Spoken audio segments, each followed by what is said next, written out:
ढेर दिन से ही यमुनिया तोरला कुमार गे। अगे ढेर दिन से ही यमुनिया तोरला कुमार गे।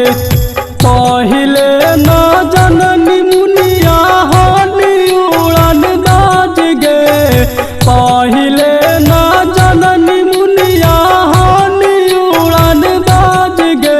अगे ढेर दिन से ही यमुनिया तोरला कुमार गे। अगे ढेर दिन से ही यमुनिया तोरला कुमार गे।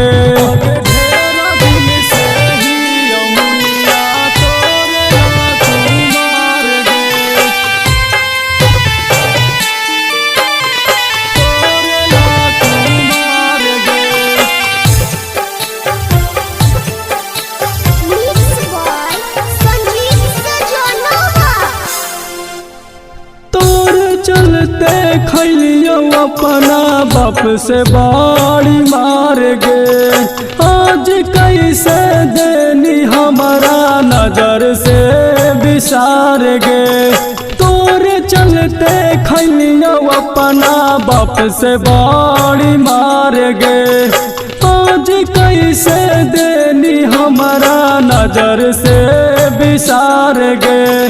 कब से हम करत ही तोरे इंतजार गे। कब से हम करत ही तोरे इंतजार गे।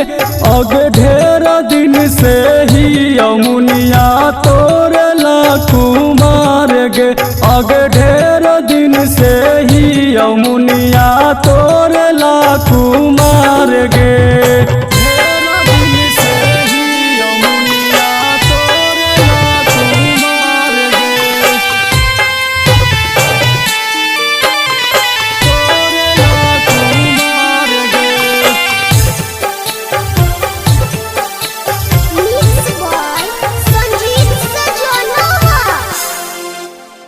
देनी हमारा धोखा खुश न रहमी ससुरार में।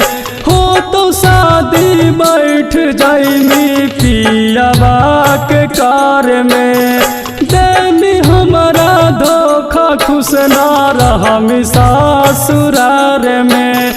हो तो शादी बैठ जाइमी पियावा के कार में। राइटर राकेश नियन पैमीन प्यार गे।